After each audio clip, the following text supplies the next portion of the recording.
ओम शांति। आज 1 सितंबर 2022 की साकार मुरली। आज बाबा ने कहा, मीठे बच्चे, अभी तुम ब्राह्मणों को देवताओं से भी जास्ती रॉयल्टी से चलना है, क्योंकि निराकारी और शाकाहारी ऊंच कुल के हो। आज का प्रश्न, किन बच्चों का मुखड़ा अर्थात चेहरा फूल की तरह खिला हुआ रहेगा? उत्तर, जिन्हें गुप्त खुशी होगी कि बाप से हम बेहद का वर्षा लेकर विश्व का मालिक बनते हैं। दूसरा, जो ज्ञान और योग से शतो प्रधान बनते जा रहे हैं, आत्मा पवित्र होती जाती है। ऐसे बच्चों का मुखड़ा फूल की तरह खुशी में खिला हुआ रहेगा। आत्मा में ताकत आती जाएगी।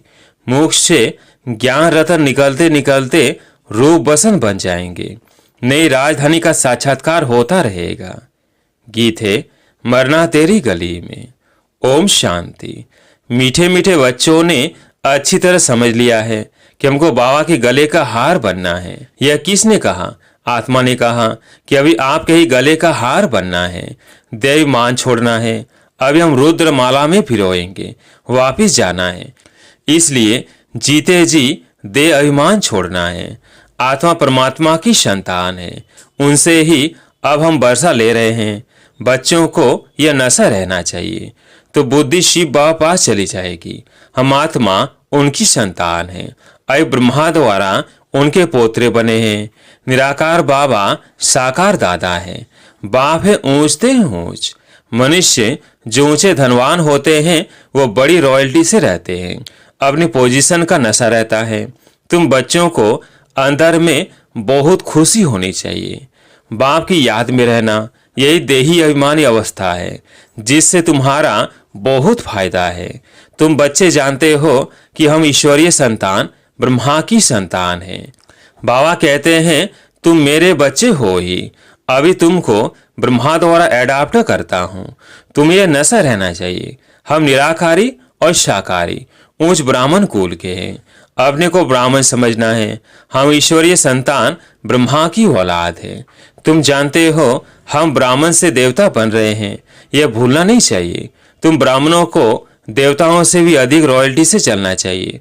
तुम्हारा अमूल्य जीवन अभी बनता है। पहले कौड़ी जैसा था, अब हीरे जैसा बनता है। इसलिए तुम्हारी महिमा है। मंदिर भी तुम्हारे यादगार बने हुए हैं। सोमनाथ जिसने देवताओं को ऐसा बनाया, उनका भी यादगार है। तुम्हारा भी यादगार है। सोमनाथ ने अविनाशी ज्ञान रतन दिए हैं तो उनका मंदिर कितना अच्छा बना हुआ है।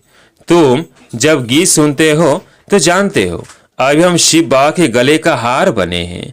बाबा हमको पढ़ाते हैं। हमको पढ़ाने वाला कौन है वो भी खुशी होनी चाहिए। पहले अलग वे पढ़ते हैं तो पढ़ अर्थात जमीन में बैठ पढ़ते हैं, फिर बेंच पर बैठ पढ़ते हैं, फिर कुर्सी पर।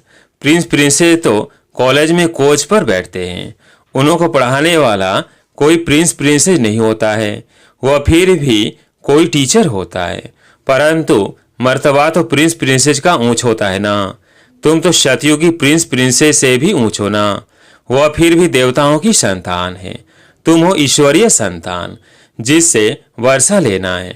उनको याद भी करना है। उठते बैठते व्यवहार में रहते उनको भूलना नहीं चाहिए। यहाँ से ही हेल्दी वेल्दी बनते हैं। बाप बच्चों को व्हील कर वानप्रस्थ में जाते हैं तो फिर कुछ भी नहीं रहा, सब कुछ दे दिया। जैसे तुम व्हील करते हो कि बाबा ये सब आपका है। बाबा फिर कहते हैं अच्छा ट्रस्टी हो, संभालो। तुम हमको ट्रस्टी बनाते हो, फिर हम तुमको ट्रस्टी बनाते हैं। तो सीमत पर चलना, कोई उल्टा सुल्टा धंधा नहीं करना। मेरे से पूछते रहना। कोई तो यह भी नहीं जानते कि बच्चों को भोजन कैसे खाना चाहिए। ब्रह्मा भोजन की बड़ी महिमा है। देवताएं भी ब्रह्मा भोजन की आस रखते हैं। तब तो तुम ब्रह्मा भोजन ले जाते हो। इस ब्रह्मा भोजन में बहुत ताकत है।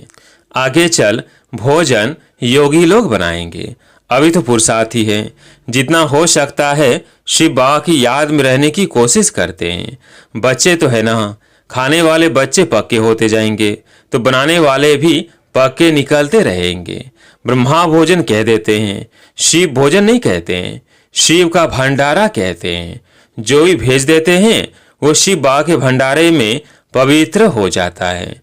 शिव बाबा का भंडारा है। बाबा ने बतलाया है, श्रीनाथ द्वारे पर घी के कुएं हैं, वहाँ पक्की रसोई बनती है, और जगन्नाथ द्वारे पर कच्ची रसोई बनती है।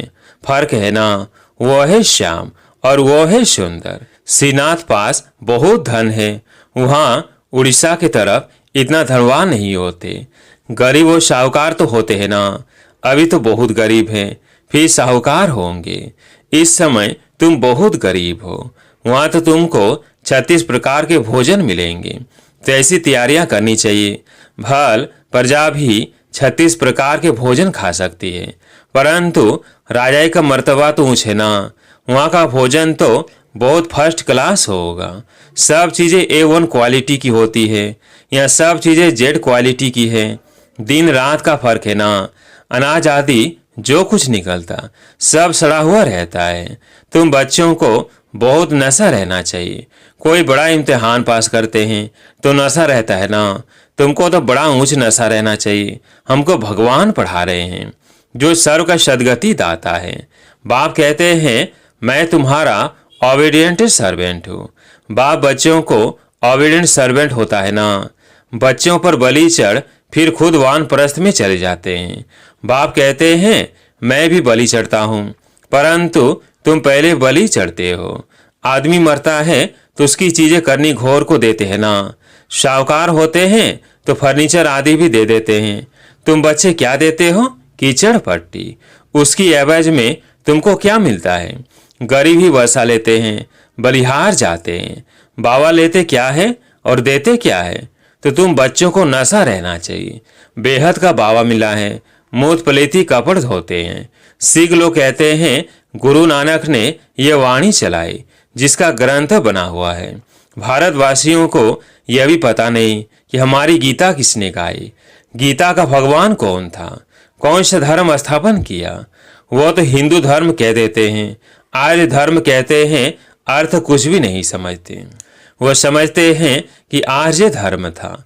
अब तो सारा भारत अन आर्य है, यह तो करके दयानंद ने नाम रखा है। पिछाड़ी को जो टालियां निकलती है उनकी जल्दी जल्दी वृद्धि हो जाती है। तुमको तो मेहनत करनी पड़ती है, उन्हों को कन्वर्ट करने में देरी थोड़ी लगती है। यहाँ तो कन्वर्ट होने की बात ही नहीं है, यहाँ तो शूद्र से ब्राह्मण बनना है। ब्राह्मण बनना कोई मासी का घर थोड़ी है, चलते चलते फांव हो जाते हैं। बाबा कहते हैं, कोई गला भी काट दे तो भी अपवित्र नहीं बनना है। बाबा से पूछते हैं, किस हालत में क्या करूं? तो बाबा समझ जाते हैं कि सहन नहीं कर सकते हैं, तो बाबा कहते हैं, जाकर पतित बनो। यह तो तुम्हारे ऊपर है, वो तो करके इस एक जन्म लिए मार देंगे। तुम तो 21 जन्मों के लिए अपना कत्ल करती हो। चलते चलते माया जोर से थप्पड़ मार देती है।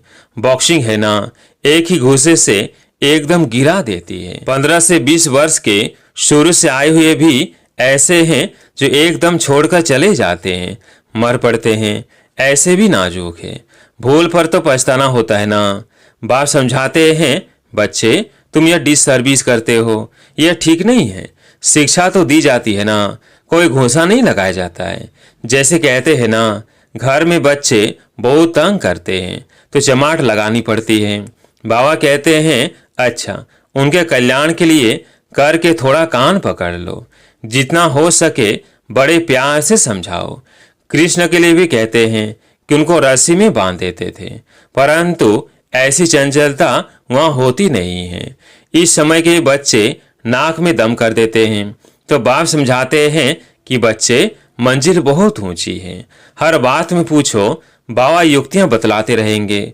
हर एक की बीमारी अलग अलग होती है, कदम कदम पर सावधानी लेनी है, नहीं तो धोखा खा लेंगे। बहुत बहुत मीठा बनना है। शिव बाबा कितना मीठा कितना प्यारा है, बच्चों को भी ऐसा बनना चाहिए। बाप तो चाहेंगे ना बच्चे हमसे भी ऊंच बने, नाम निकाले, ऐसा फर्स्ट क्लास बनो जो हमसे भी तुम्हारा ऊंच पद हो।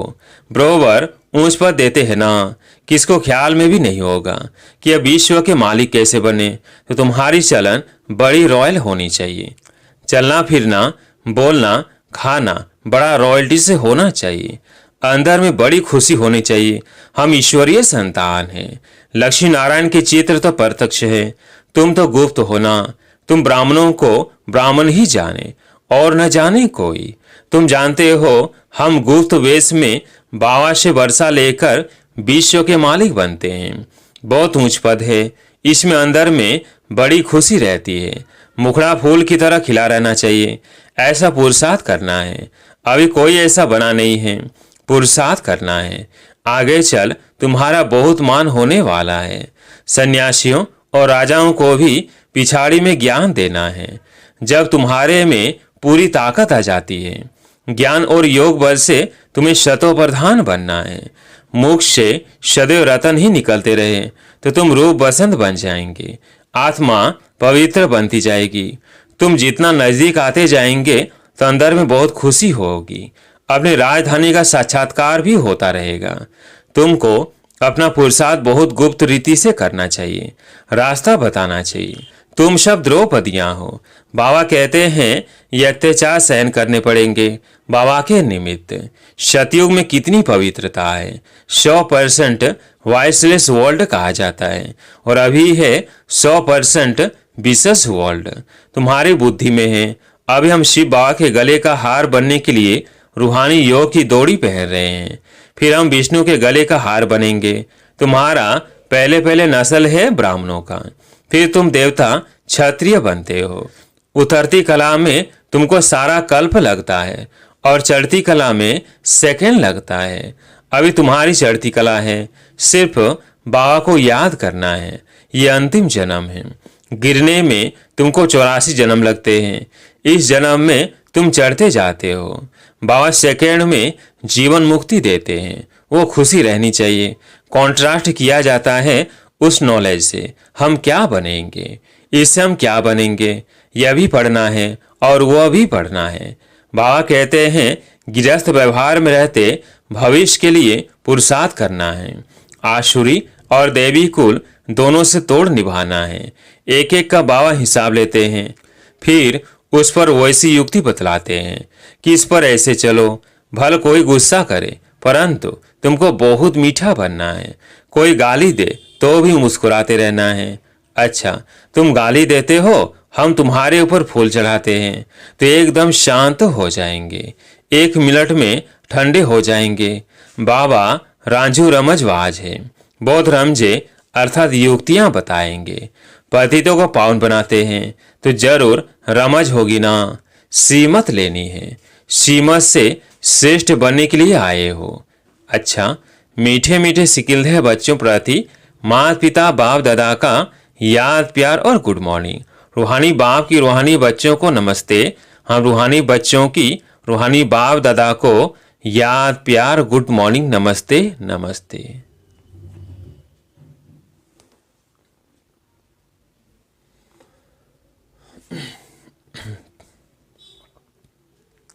धारणा के लिए मुख्य सार। पहला पॉइंट, ऐसा फर्स्ट क्लास मीठा और रॉयल बनना है जो बाप का नाम वाला हो। कोई गुस्सा करे गाली दे तो भी मुस्कुराते रहना है। दूसरा पॉइंट, श्रीमत पर पूरा पूरा ट्रस्टी बनना है। कोई भी उल्टा धंधा नहीं करना है। पूरा पूरा बलिहार जाना है। आज प्यारे मीठे बाबा का वरदान, पूर्वजपन की स्मृति द्वारा सर्व की पालना करने वाले शुभ वृत्ति व मनसा शक्ति संपन्न भव।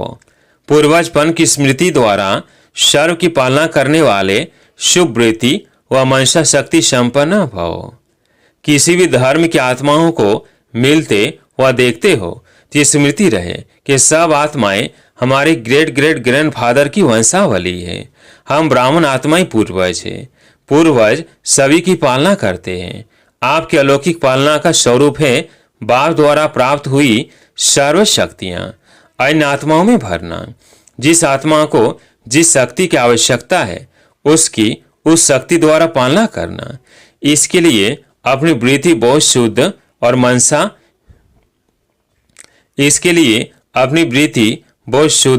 और मनसा शक्ति संपन्न होनी चाहिए। आज का स्लोगन, जिसके पास ज्ञान का अविनाशी धन है वही दुनिया में सबसे बड़ा संपत्तिवान है। जिसके पास ज्ञान का अविनाशी धन है वही दुनिया में सबसे बड़ा संपत्तिवान है। अच्छा, ओम शांति।